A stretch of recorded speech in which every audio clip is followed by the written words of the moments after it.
Sophia était sur le point de plonger dans le passé mystérieux de Jack, après avoir entendu les récits de sa mère pendant le repas de famille. Elle était loin de se douter que son téléphone allait bourdonner de messages qui montreraient Jack sous un jour nouveau et sinistre, remettant en cause tout ce qu'elle savait de lui.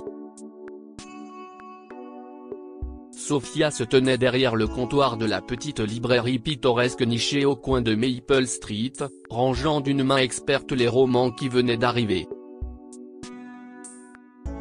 Le magasin était calme, à l'exception du doux ronronnement de l'air conditionné et du carillon occasionnel de la porte lorsque les clients allaient et venaient.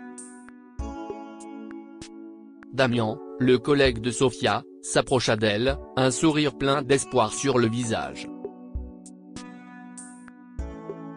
Sophia sourit poliment, « Merci, Damian, mais j'ai déjà des projets ». Elle reporta son attention sur les livres, signalant la fin de la conversation. Sophia, quant à elle, rêvassait entre deux demandes de renseignements de clients. Sa vie, remplie de livres et de routines quotidiennes, aspirait à quelque chose de plus excitant, comme les aventures qu'elle lisait dans les romans. Elle s'imaginait découvrir des secrets cachés ou explorer des manoirs hantés, sa vie aussi vibrante et palpitante que les histoires qui la captivaient. Le dernier jour de son séjour en ville, Jack s'approcha de Sophia avec une lueur inhabituelle dans les yeux. Le cœur de Sophia battait la chamade. C'était l'aventure dont elle rêvait. « Oui, j'aimerais beaucoup venir. Ça a l'air fascinant », répondit-elle, la voix teintée d'excitation. Damian, qui avait écouté derrière une étagère, serra les poings. Sa jalousie montait en flèche lorsqu'il voyait le rapport facile entre Sophia et ce mystérieux inconnu. Le lendemain, Sophia s'habilla avec soin, choisissant une chemise souple et un chapeau coquette qui lui donnait l'impression d'être un personnage de l'un de ses romans bien-aimés. Elle rencontra Jack à l'extérieur de la librairie et ils se mirent en route ensemble. Jack était calme et plus réservé que d'habitude. Alors que Sophia était assise sur le siège passager de la voiture de Jack, elle lui jeta un coup d'œil, les yeux fixés sur la route, un sillon de concentration entre les sourcils. La réponse de Jack fut un demi-sourire, tandis qu'il déplaçait brièvement son regard vers elle. Si est-ce la vie, tu sais ? Parfois, on a juste besoin de changer de décor, répondit-il, la voix légère mais réservée. Il changea rapidement de sujet et lui indiqua un point de repère qui passait, esquivant ainsi sa question. Sophia acquiesça, mais sa curiosité demeura éveillée. Jack gloussa doucement, le son se mêlant au ronronnement du moteur de la voiture. Ah, si est gentil de ta part de dire ça. Mais tu sais, ma mère te dirait que je suis juste difficile, ou peut-être un peu trop mystérieux pour mon propre bien, dit-il avec un clin d'œil amusé. Ses paroles étaient légères, mais Sophia pouvait déceler un soupçon de mélancolie sous son ton enjoué, une ombre subtile qui passait sur son visage avant qu'il ne la masque rapidement par un autre sourire. Bientôt, ils arrivèrent à une maison à l'aspect dégradé, à la peinture écaillée et au jardin sauvage et envahi par la végétation. Elle avait un certain charme étrange, comme si elle avait été tirée tout droit de l'un des romans gothiques qui tapissaient les étagères de sa librairie.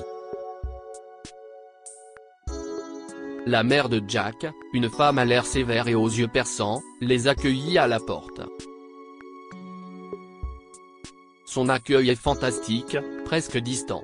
La mère de Jack a commencé à raconter des histoires sur le passé de la famille alors qu'il était assis dans le salon faiblement éclairé, l'air étant imprégné d'une odeur de vieux livres et de naphtaline. « Maman, s'il te plaît, n'entrons pas dans ces histoires, » dit-il vivement, ses yeux rencontrant brièvement ceux de Sophia. Pendant ce temps, le téléphone de Sofia vibrait sans cesse dans son sac à main. Avec un regard désolé, elle s'est excusée pour vérifier les messages. L'écran s'illumina d'une avalanche de textos de Damian, tous plus alarmants les uns que les autres. « Est-ce que c'est vrai ?» répondit-elle par texto, les mains légèrement tremblantes. Le cœur de Sofia s'est emballé en lisant les messages sur son téléphone, chaque mot amplifiant l'effroi glacial qui lui montait le long de la colonne vertébrale. Elle se leva brusquement, sa chaise raclant le vieux plancher de bois. Jack, je suis désolé, je viens de me rappeler. J'ai une affaire urgente à régler en ville, balbutia-t-elle, la voix légèrement tremblante. Jack leva les yeux, préoccupé, gravant ses traits. « Sofia, tout va bien ? Tu as l'air pâle. »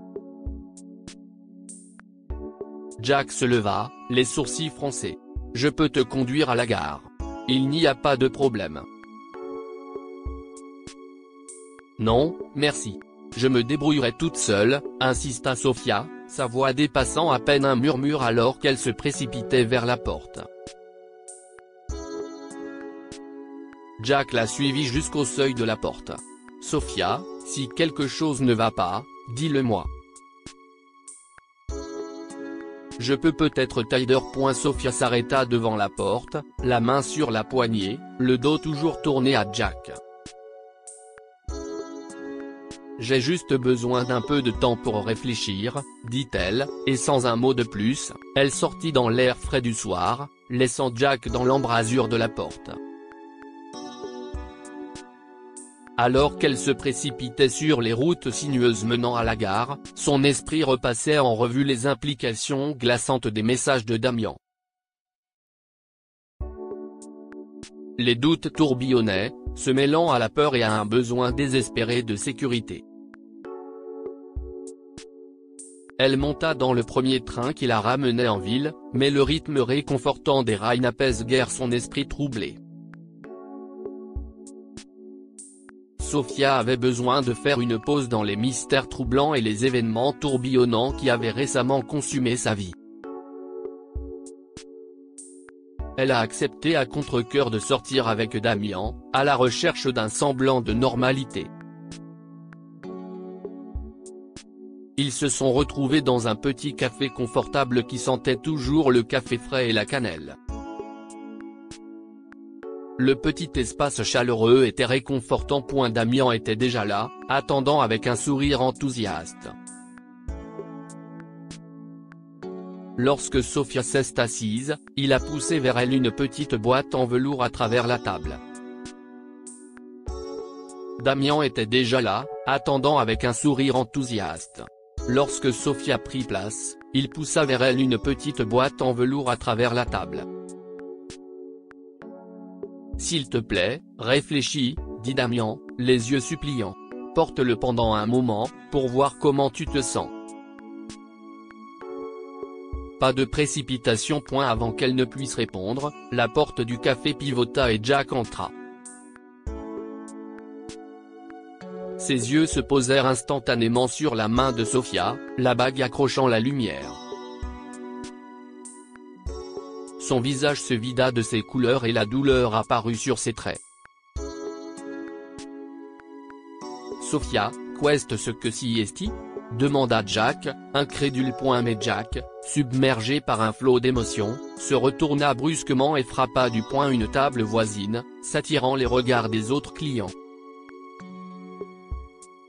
Jack, attends, appela Sofia, mais il était déjà sorti. Se retournant vers Damian, elle laissa éclater sa frustration.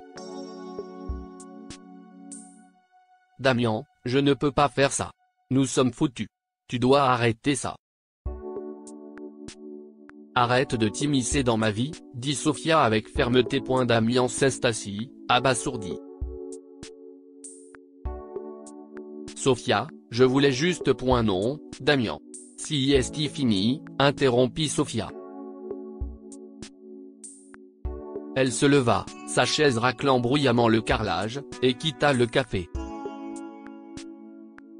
L'air vif n'apaisa guère ses pensées tumultueuses alors qu'elle rentrait chez elle. Les lampadaires projetaient de longues ombres tandis qu'elle entrait, l'odeur familière de son appartement ne la réconfortant guère. Un sentiment de malaise glacial l'envahit lorsqu'elle referma la porte. Le silence de sa maison, habituellement si réconfortant, lui semblait maintenant oppressant, chargé d'une tension palpable. Sophia monta les escaliers jusqu'au deuxième étage de sa maison, ses pas étant silencieux sur la moquette. En attendant les secours, Sophia se munit de la seule arme qu'elle avait à portée de main, une nouvelle raquette de tennis qu'elle n'avait pas encore essayée sur le court. Les bruits étouffés mais indéniables d'une lutte à l'étage inférieur parvinrent à ses oreilles. La tension dans l'air était palpable, chaque seconde s'étirant comme une éternité alors qu'elle se tenait prête à frapper. Soudain, les bruits cessèrent et un silence pesant envahit la maison.